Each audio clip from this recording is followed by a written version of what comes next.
안녕하세요, 여러분. 오늘 아침에 눈을 떠서 스마트폰으로 은행 어플을 딱 켰다고 한번 상상해 보시죠. 네, 은행 어플이요. 네. 근데 주택담보대출, 신용카드 할부금, 학자금 대출까지 막 마이너스로 찍혀 있던 모든 숫자가 0원으로 바뀌어 있는 겁니다. 와, 상상만 해도 기분이 참 좋네요. 그렇죠. 이게 단순한 시스템 오류가 아닙니다.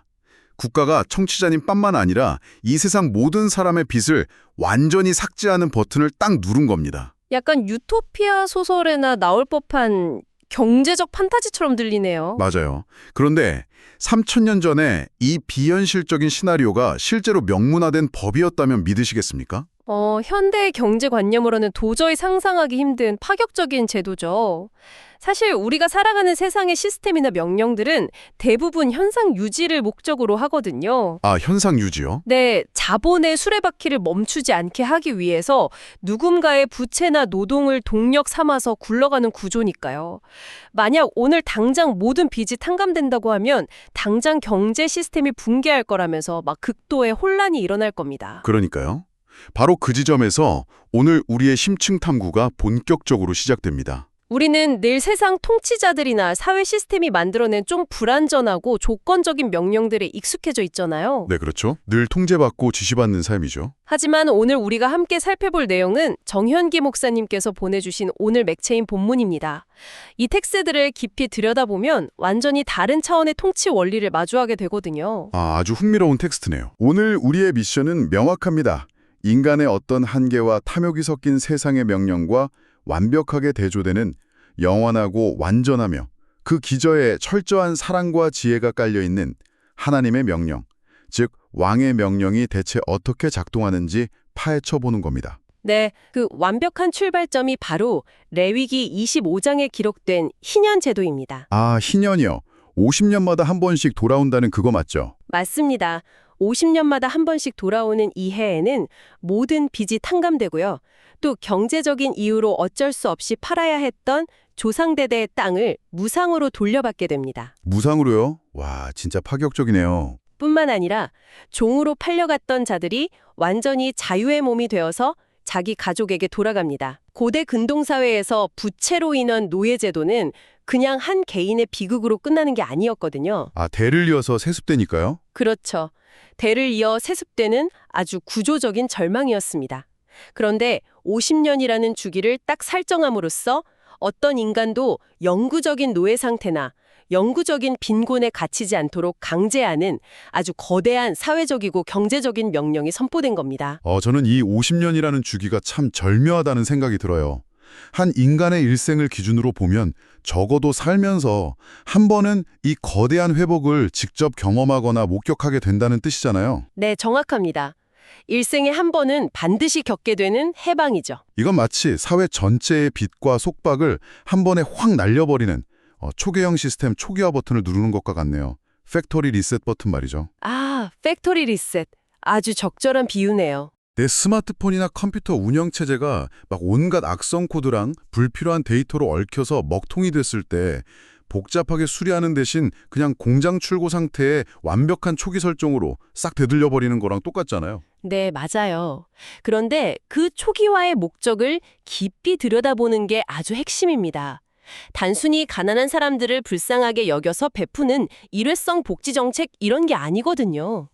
그럼 근본적인 이유가 따로 있나요? 이 거대한 리셋이 작동하는 근본적인 원리는 이 땅의 진짜 소유주가 누구인가를 재확인하는 데 있습니다. 아, 소유권의 문제군요. 네, 시스템이 고장나는 이유는 사용자가 자신이 설계자인 줄 착각하고 권한 밖의 통제를 시도하기 때문이잖아요. 맞아요. 자기가 주인이 된 것처럼 굴 때 문제가 생기죠. 인간의 탐욕으로 부가 편중되고 누군가를 영구히 소유하려는 구조적인 악이 막 임계점에 달했을 때 창조주이신 하나님께서 직접 개입하시는 겁니다.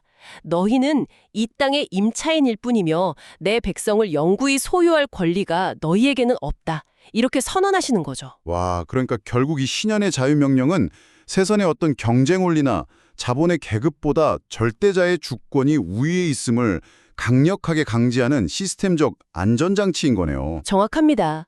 거시적인 관점에서 하나님의 뜻을 가장 우선시하라는 거대한 선포인 거죠. 거대한 구조적 차원에서의 폭력적일 만큼 압도적인 해방감이 느껴집니다.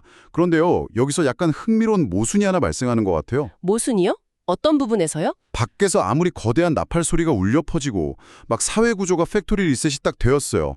그런데 정작 그 해방을 맞이하는 개인의 내면이 지옥이라면 어떨까요? 아, 내면의 지옥이요? 네, 사회적인 빚은 다 청산됐는데 스스로를 갉아먹는 내면의 죄책감이나 정신적인 억눌림 같은 건 법이나 제도로 해결할 수 있는 영역이 아니잖아요. 맞습니다. 제도가 개인의 영혼까지 구원해 줄 수는 없죠.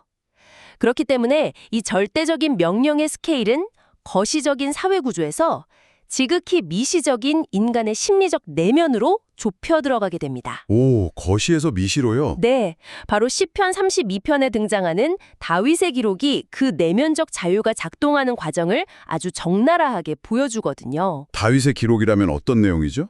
다윗은 자신이 저지른 치명적인 도덕적 실패와 죄를 꾹꾹 숨기고 있을 때 겪었던 심리적, 육체적 붕괴를 묘사합니다. 종일 신음함으로 내 뼈가 쇠하였도다. 이렇게 표현을 하거든요. 뼈가 쇠약해진다는 건 진짜 극도의 고통이네요. 네, 이걸 현대의학으로 치면 극도의 인지 부조화와 억압된 죄책감 때문에 막 스트레스 호르몬이 몸을 망가뜨리는 아주 심각한 심신증적 상태를 말하는 겁니다. 아, 인간 심리의 가장 어두운 단면이네요. 스스로 자신의 죄를 덮고 완벽한 척 가장하기 위해서 속으로는 엄청난 에너지를 쏟아붓고 있는 그 끔찍한 상태 말이죠. 맞아요. 그런데 내가 여호와께 내 허물을 자복하리라 라고 마음 먹고 딱 입을 열어 자신의 치부를 드러내는 순간 상황이 완전히 반전됩니다. 자복, 즉 고백을 하는 순간이요? 네, 곧 주께서 내 죄악을 사하셨나이다. 이렇게 선언하죠. 고통의 시간은 끔찍하게 길었는데 용서와 해방은 그 자복의 결단 직후에 즉각적으로 일어납니다. 아, 그러니까 자복, 숨김없이 털어놓으라는 내면의 명령이 작동하는 메커니즘이 바로 거기에 있군요. 근데 사실 인간은 자신의 치부가 드러나면 막 사회적으로 매장당하고 내 가치가 훼손될 거라는 극심한 공포를 느끼잖아요. 그렇죠. 그래서 스스로를 방어하려고 거짓의 성벽을 아주 높이 쌓아 올리죠. 하지만 그 성벽 안에서 영혼은 서서히 질식해 가는 겁니다. 그러니까 하나님께서 자복하라고 명령하시는 이유는 너 죄 지었지 하면서 막 신문하고 정죄하기 위해서가 아니네요. 네, 절대 아닙니다. 스스로 만든 그 인지 부조화의 감옥, 고통의 감옥에서 제발 빠져나오게 하기 위함이죠. 치부를 드러내는 행위 자체가 거의 파멸을 의미하는 세상의 잣대랑은 정반대입니다. 세상 앞에서는 약점을 잡히면 그냥 끝장이지만 절대자 앞에서는 그 약점을 다 드러내야만 비로소 살 수 있다는 거군요. 맞습니다.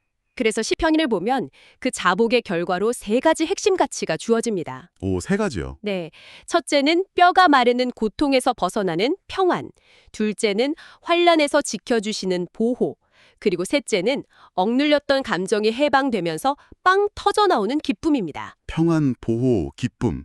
이 엄청난 보상이 보장되어 있는데도 우리는 왜 끝까지 그 알량한 자존심이나 가면을 포기하지 못할까요? 다윗처럼 뼈가 마르는 고통을 끌어안고 사는 편을 왜 굳이 선택하는 걸까요? 그건 바로 통제권에 대한 집착 때문입니다. 통제권이요? 네, 자복한다는 건 결국 내 삶의 평가 기준과 통제권을 완전히 타자, 즉 하나님께 넘겨준다는 뜻이거든요. 인간은 불행하더라도 자기가 통제할 수 있는 불행을 통제할 수 없는 미지의 은혜보다 훨씬 선호하는 경향이 있습니다. 아, 무슨 말씀인지 알 것 같아요. 내가 내 죄를 숨기고 있는 한 적어도 내가 이 상황의 주도권을 쥐고 있다고 착각하는 거네요. 네, 바로 그겁니다. 하지만 그건 결국 파멸로 가는 통제권이죠. 진정한 내면의 자유는 내 힘으로 완벽해지려는 그 강박을 다 내려놓고 통제권을 절대자에게 완전히 양도할 때만 경험할 수 있습니다. 통제권의 완벽한 양도라.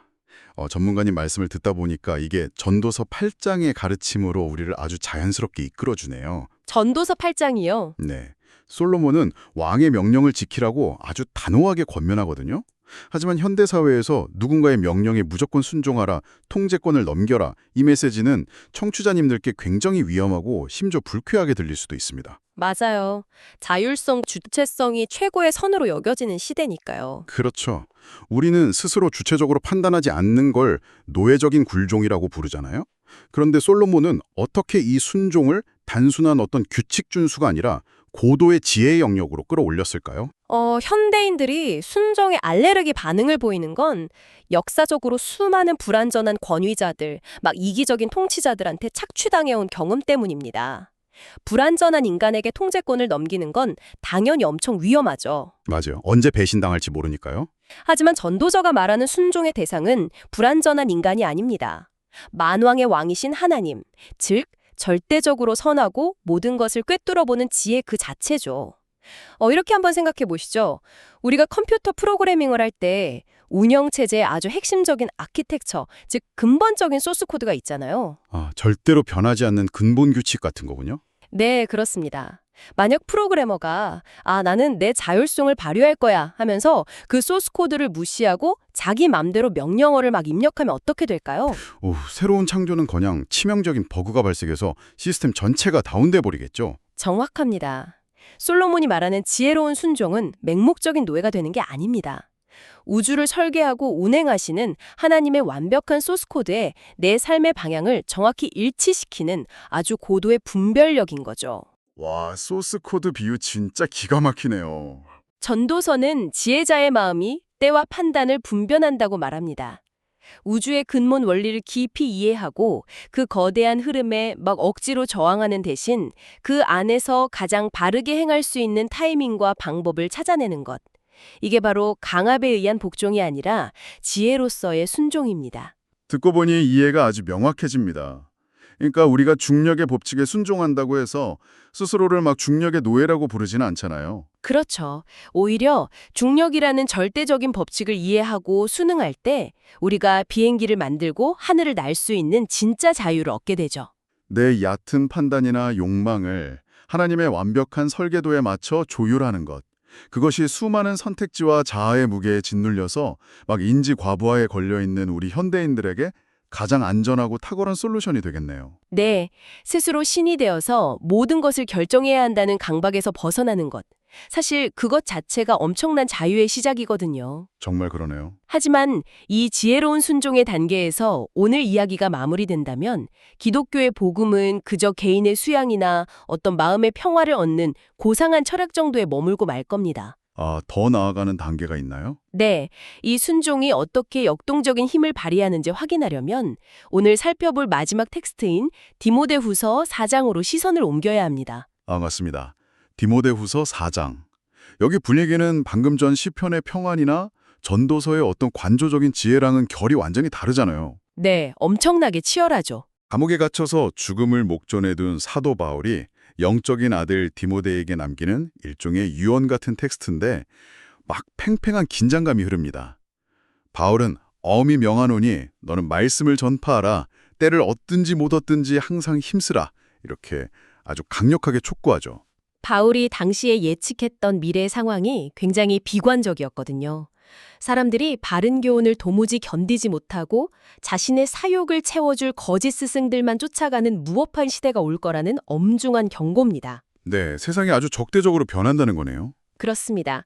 그런 적대적이고 냉소적인 세상 한복판에서 바울은 절대 타협하거나 숨지 말고 진리를 외치라는 가장 엄격하고 무거운 명령을 디모데에게 내립니다. 여기에는 단순히 좋은 소식을 전하는 것뿐만 아니라 세상의 죄를 꾸짖고 경계하며 회개를 촉구하는 그 엄청난 마찰과 충돌의 과정이 필연적으로 동반되거든요. 잠깐만요, 전문가님. 제가 여기서 전체 흐름을 관통하는 하나의 거대한 역설, 모순을 발견했습니다. 어떤 역설이죠? 우리는 처음에 레위기의 50년 주기로 탕감되는 그 거대한 해방감, 희년의 자유로 시작했잖아요.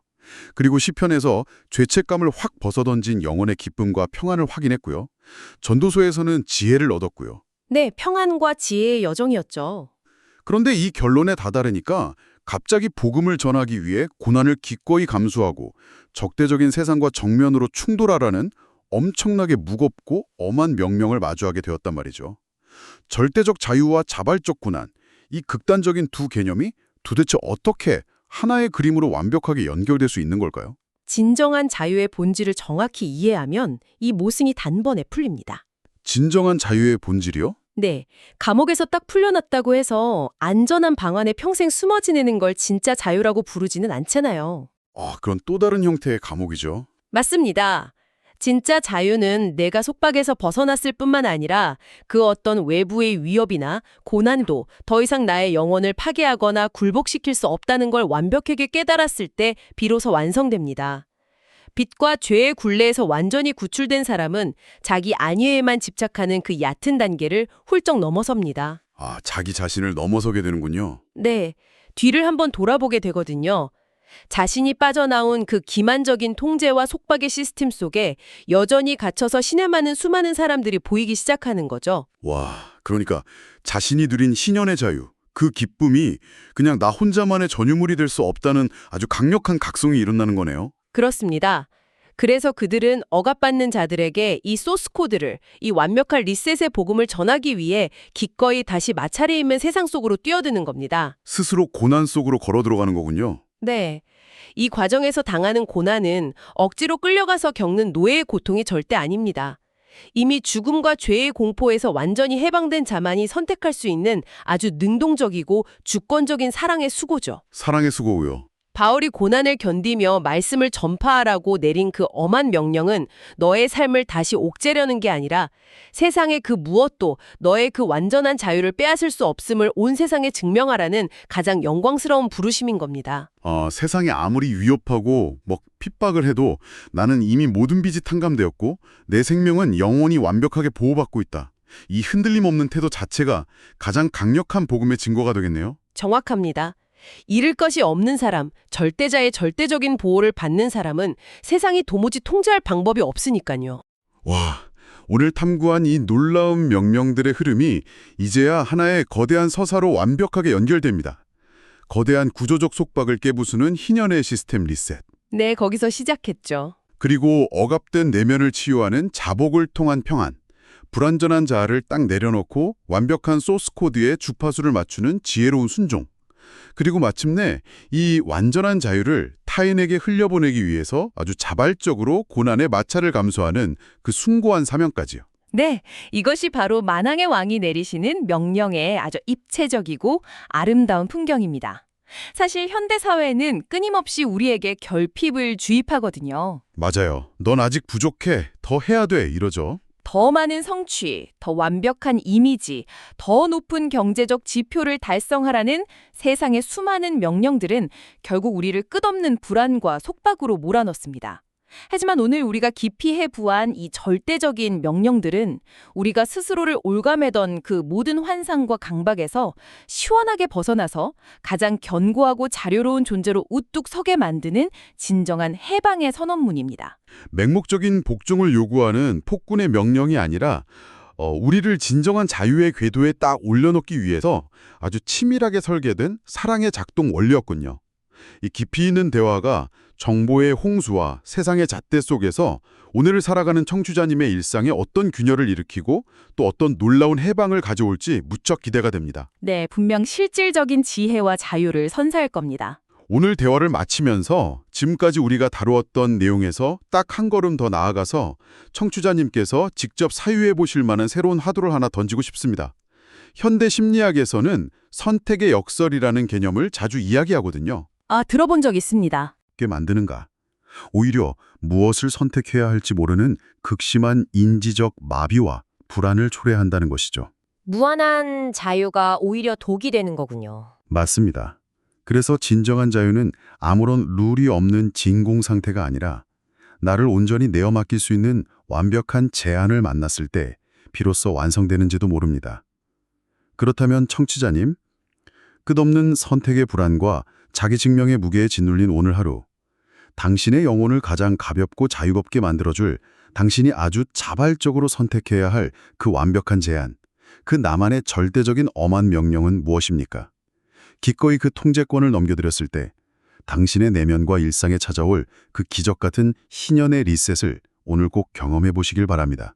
함께해 주셔서 감사합니다.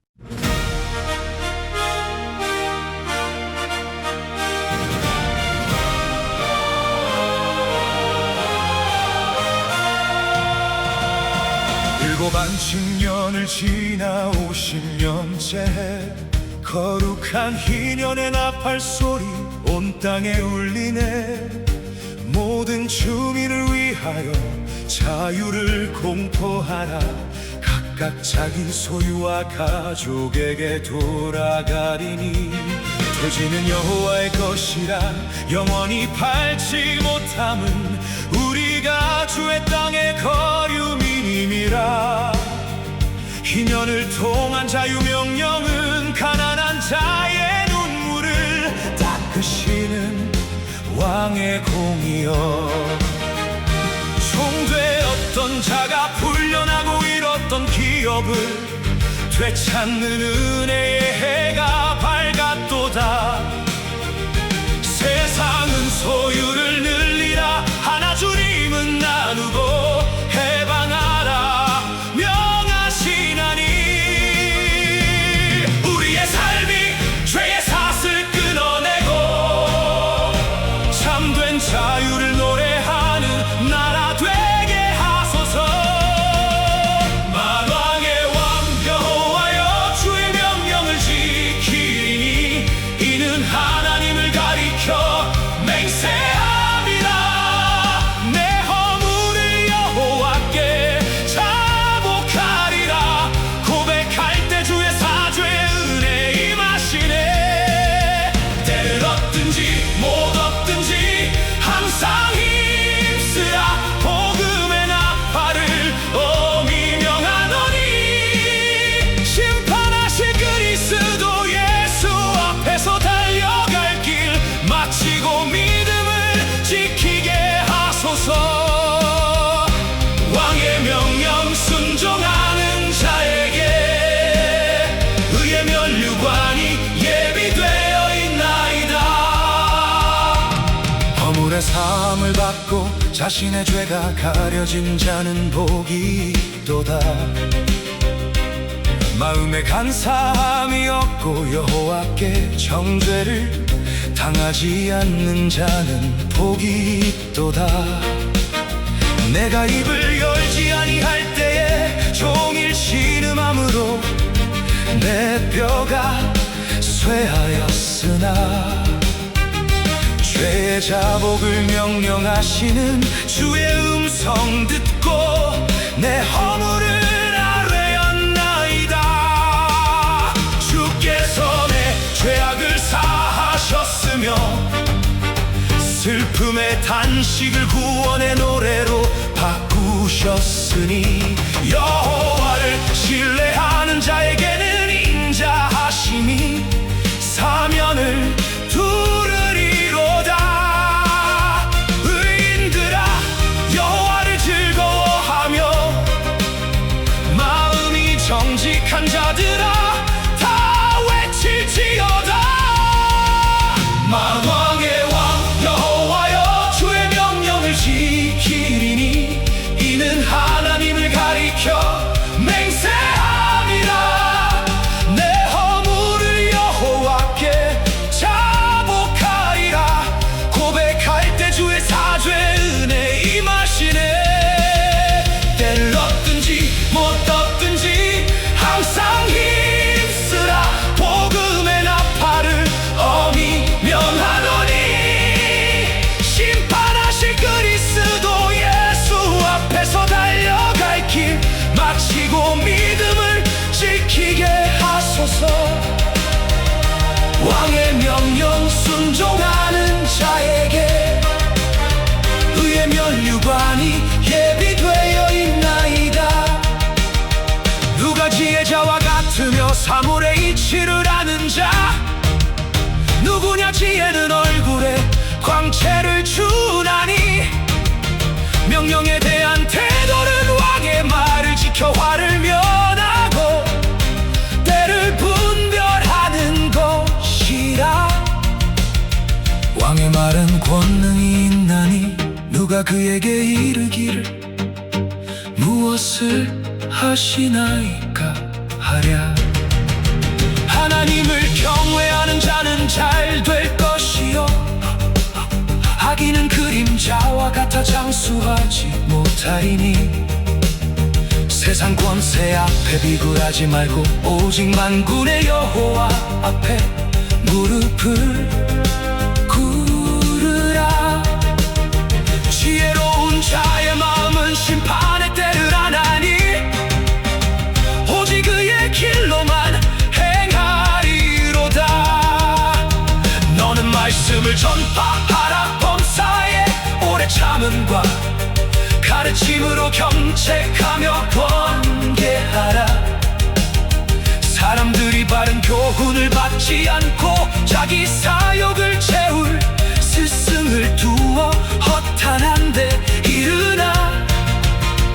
너는 모든 일에 신중하여 고난을 받으며 전도자의 직무를 다하라. 험한 명령 앞에 나는 이미 부어지고 나의 떠날 시각이 가까웠도다. 선한 싸움을 싸우고 달려갈 길을 마치고 믿음을 지켰으니 이제 후로는 나를 위하여 의의 면류관이 예비되었음이라. 너는 말씀을 전파하라. 범사에 오래 참음과 가르침으로 경책하며 권계하라. 7 안식년을 지나 50년째 거룩한 희년의 나팔 소리 온 땅에 울리네. 모든 주민을 위하여 자유를 공포하라. 각각 자기 소유와 가족에게 돌아가리니 도지는 여호와의 것이야. 영원히 밟지 못함은 우리가 주의 땅의 거류민이라. 희년을 통한 자유명령은 가난한 자의 눈물을 닦으시는 왕의 공이여. 종되었던 자가 풀려나고 잃었던 기업을 되찾는 은혜의 해가 밝아도다. 세상은 소유를 늘리라 하나 주님